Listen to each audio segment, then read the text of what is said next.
Yep, thank you very much, Agustina, for inviting me to join you today, and thank you for the introductions. So I think the reason Agustina invited me is that I've done various bits of work around high streets in the past, and thinking about high streets and thinking about some of those multi-use, multi-purpose streets that we have in our communities, places like Botanic Avenue. What could they be? What are they at the moment? What are the problems that some of them face? So I've been working in this area for about 15 years on and off, first as a journalist, then as a consultant, and kind of slightly by accident, I got involved with a government review that the UK government did back in 2011, where they commissioned Mary Portas, who some of you may have heard of, to do a review of the high streets, and I got a bunch of people together to put some proposals into that, and all sorts of things kind of came out of that. But more recently, I've been working in academia, as Agustina says, working at Sheffield Hallam University, but also thinking about how academic research and expertise can actually come into the mix with communities, planners, and others who are working in high street locations. So the first thing to say about high streets is, there's been a lot of attention on high streets very recently, but this quote is from the Geographical Journal from 1988. Here, John Dawson talking about there's a concern that the high street shopping environment to which society has grown accustomed is changing. We're not sure whether we'll like either how it will change or what it will change to. And all of that remains true, except I might take issue with that word shopping. More of that later. This picture I took in an area called Bedminster in Bristol, almost exactly 10 years ago. It's an empty shop, painted to look like an empty shop. This is what high streets have become, but kind of demonstrating that sense of what is this place for the community? What is it for local people? How do local people respond to it? What do we mean by the high street? The Office for National Statistics has got a very specific definition of high streets.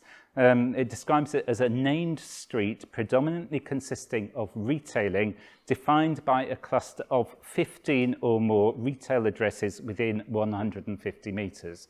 Now that's very, very prescriptive. Power to Change, which has commissioned some of the work that I've been doing most recently, Power to Change is a lottery-funded organisation that supports community-led businesses. Talks about streets or small collections of streets which act as the physical centre of a local community. I have problems with both of those definitions, certainly with the ONS one, which amplifies the role of retailing and absolutely diminishes anything else that goes on in that space. But the Power to Change definition is very much about physical space, and actually what we've found, and will come as no surprise to anyone who's been involved in planning or urbanism or anything of that nature, is that high streets are central to communities in three different ways. I mean, obviously they're physical. They're a physical collection of buildings, but as importantly, the spaces between the buildings, the economic spaces, but that's not just about the economy of shops. It's activities that generate economic income or economic activity or provide economic services. And there was a conversation I was having earlier today about the work of J.K. Gibbs and Graham talking about diverse economies, economies of care, the unseen economies that go on in places. And perhaps most visually, they are social spaces. Without the people, what is a high street? It's a focus for people who gather to work, to access services, to relax, to socialise, or maybe just to live there and interact in their everyday lives on those everyday streets. The centre that I work for, Centre for Regional Economic and Social Research, was commissioned to look at how community-led businesses can help to meet the changes and the challenges on UK high streets, and also to consider an idea which has been labelled community improvement districts, building on the idea of business improvement districts, where businesses come together and charge a levy on their members to improve those areas. And so I've been doing this research over the last year and a bit. We've been asking some specific questions about how can community businesses succeed in high street contexts, how can they contribute to the wider regeneration of high streets, what can we learn from the pilot community improvement districts, and the findings from that are really hot off the press. We submitted our final report yesterday. And what long-term difference can community-led businesses make? So some key messages in a nutshell. There's new opportunities at the moment for community-led organisations and businesses to expand their work to meet local needs, that they can make a significant difference to high streets that are falling on hard times, but there are long-term entrenched challenges to be overcome. There aren't any quick fixes, and community organisations need long-term support. And I'm aware that that's a particularly painful message, perhaps, in NI at the moment, with some of the impacts that are going on the local voluntary and community sector. So, but it needs to be said, without that support, a lot of the opportunities will be missed. So the traditional idea of a thriving high street. This is Solihull Street in Glasgow. Lots of people enjoying the Glasgow sunshine, which is almost as good, I hear, as the Belfast sunshine. Having a nice time, consuming, because that's what high streets are for, right? This was an alternative approach from one of the pilot community improvement districts in Kilburn. Kilburn High Road is a very traditional neighbourhood high street on an arterial road in northwest London. What's particularly interesting about Kilburn is that one half of the high street is overseen by Camden Council. The other half of the high street is overseen by Brent Council. As you can imagine, this makes for some wonderful collaborations. The pilot community improvement district spent a lot of time working on the ground with local community activators, asking the kind of questions that you're always asking people. What do you like here? What do you care about? What would you like to see happen? And some very interesting messages which won't come as any surprises to you. Things like highlight and support diversity. But think back to that picture of Solihull Street and how diverse was that shopping community. It's about the people, create business and employment opportunities, but also bring back jazz and more public art, more greener spaces. And it's really good to hear about some of the ambition for greener spaces in Belfast. So, community improvement districts, what is that all about? So the initial discussion paper that Power to Change put together in 2020 described CIDs, or SIDs, as we're now going to refer to them, as bodies that provide opportunities for community stakeholders to participate in operational and strategic decision-making for their neighbourhoods. So it's about widening the scope of who has a say about local space. We spent a year working with the 7 pilot community improvement districts around England, 2 of them in London, the other 5 scattered around the country: Sunderland, Milton Keynes, Manchester, and a couple of other places. But having spent time talking to people, we would not describe SIDS as a governance model, a structure for change on the high streets. We would describe it as a community leadership and development process within high streets and town centres. And that's an important distinction, because actually it is about building community in these places and seeing these places as places where community can be built, which is a piece of the jigsaw that has been missing from most of the national policy discussions on high streets. So what did we find? First of all, that the most common activity that went on in these 7 pilots was engagement. Engagement with different communities, different publics, trying to bring them into discussions about what happens. And those publics actually include traders. They include people who are running businesses. They shouldn't be left out of the conversation when we talk about community. Community, I am very aware, is a catch-all concept that we should always interrogate and always challenge. Which communities, who speaks for which communities, what do we mean by community? So I'm just going to put that in there and park it, but always keep that in mind when we talk about communities. It's about finding different ways to engage with diverse groups of people and recognizing that that engagement, however well we think we do it, may well not go far enough. And there's lots of ways of doing it. In Milton Keynes, they use storytelling. In Stretford, in Greater Manchester, they opened a second-hand school uniform shop, actually really important in a cost of living crisis, bringing parents in to engage in that space. In Hendon, in Sunderland, they put up a Christmas tree in the local high street, Villette Road. You might think, well, what's so great about that? Actually, it was the first time that community had a Christmas tree in more than 100 years. It sends a signal that someone cares about that space. And that kind of engagement, it generates ideas, it tests ideas, and it can refresh and refine long-term visions. Secondly, I won't spend too long on this. It's obvious, but it's really difficult. Change only happens at the pace of trust. Obviously, you know that here.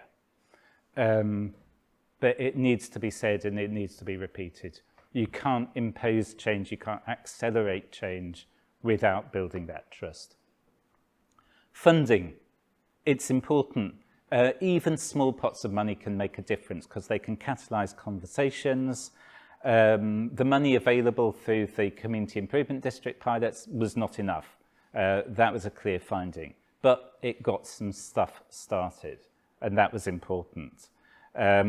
With more money over a longer period of time, more could be done.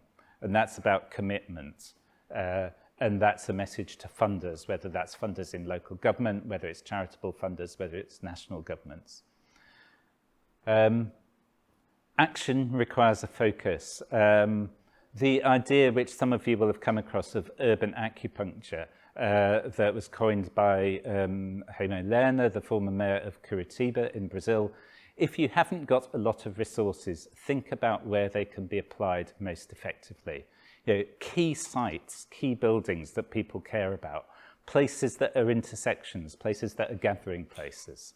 Find a focus and stick with it. In Kilburn, the focus was toilets. The thing that really got the community going was they held what they called a toilet hackathon to talk about how to solve the problem that there weren't enough public toilets on that street and what could be done about it. And actually, once people get engaged around a conversation that they care about, other things can happen. Governance. The SIDS programme spent a lot of time talking about governance, and the only thing that I would say here is form follows function. Decide what you want to do, what your challenge is, and then think about what structures are appropriate. You can spend a lot of time talking about who should be at the table, what decision-making powers they should have. But what we found was that actually when people are busy, when they're time stressed, when they haven't got much personal resource, then actually using what exists already, even if it's flawed, can be a better step forward than trying to reinvent the wheel. Just a quote from one of the pilot leads in Milton Keynes. Somebody who's been doing this work for a long time. We often think there's this great big idea that will suddenly appear that wasn't there 20 years ago. That's not how these things work. The same old issues are pertinent. But a program like this can bring some new optimism, and that's important. It's about what do people care about. So what do you like about Wolverton? Or this is my home city of Sheffield. This is the window of a John Lewis department store. What was a John Lewis department store? And what was really interesting was when it shut in 2021, people pasted these paper hearts on the window saying what they cared about. And what they cared about was not what they bought in that shop, but thank you to the staff for their friendship, for their service. You know, I remember being here when I was a kid, childhood memories. Someone said, I bought my first present for my girlfriend here. You know, it's this idea of what we call in academia place attachment, people's connections to specific places that they care about. And what matters when we talk about high streets is not just the economics of the place, but the care of the place. Oops. So what's the opportunity? To restore places that are symbolically significant, locally significant, that people care about. To reuse places that are available. Lots of places becoming empty. We've been talking about some of those empty sites today. Repurposing places that can be adapted. Finding new uses, new customers, new people. It was really interesting talking to some of the business owners on Botanic Avenue about some of the new groups that are coming into that area and what they might want from that space. And new constellations of interest to drive change. So the wider opportunity for community businesses to fill a niche in time, temporary use, it can help people imagine differently. A niche in space, particular spaces where different activities can take place, and a niche in the market, different economic activities that can complement what's already there. And often you find when those are driven by community interests, they will cater to needs that the commercial market wasn't aware of. Just one quick example, Hastings Commons. The focal point of their work was a former newspaper office, a very grand symbolic building in the town centre, empty for something like 17 years, was passed from one owner to another, increasingly derelict, finally bought for community use. But while that campaign was all going on, different community groups around that area of the town centre were buying up or reusing or letting out other spaces. So there's now a cluster of about 12 spaces within a short walking distance where there are community activities, arts, learning and education, housing, affordable business space, community space. And it's taken a long time to get there, but you can begin to see the opportunity to start to cluster new activities together that can actually make a difference to how people feel about these spaces. But there's something else. So this is a project called Grey to Green in Sheffield. It's just off the edge of the city centre. This used to be a road.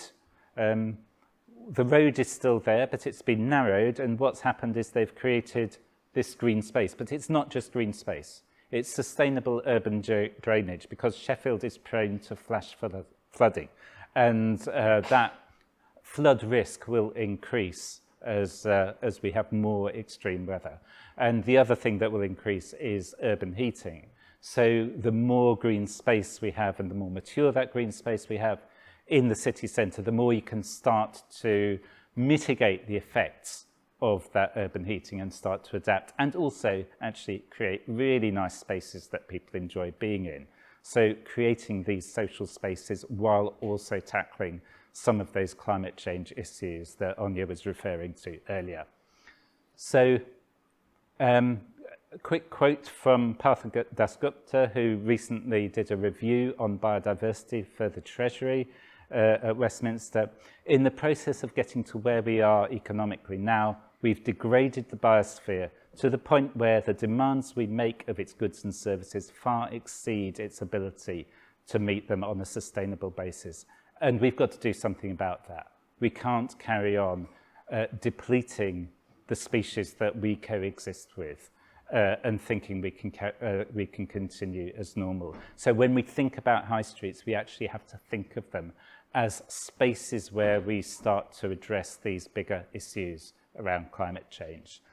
We can't separate them out from the economic and social problems we face. And an example of where they're starting to think about it, Broadmarsh Shopping Centre in Nottingham, shopping centre that's closed down, redundant. The local wildlife trust produced a vision for how you could create a green space in that former shopping centre. It's not all going to be fulfilled. Commercial interests have made sure that that's not the case, but a bit of it will happen, and it can be a stepping stone from other bits to happen. It's a start, and the fact that these visions can actually be taken seriously in the planning process is really important.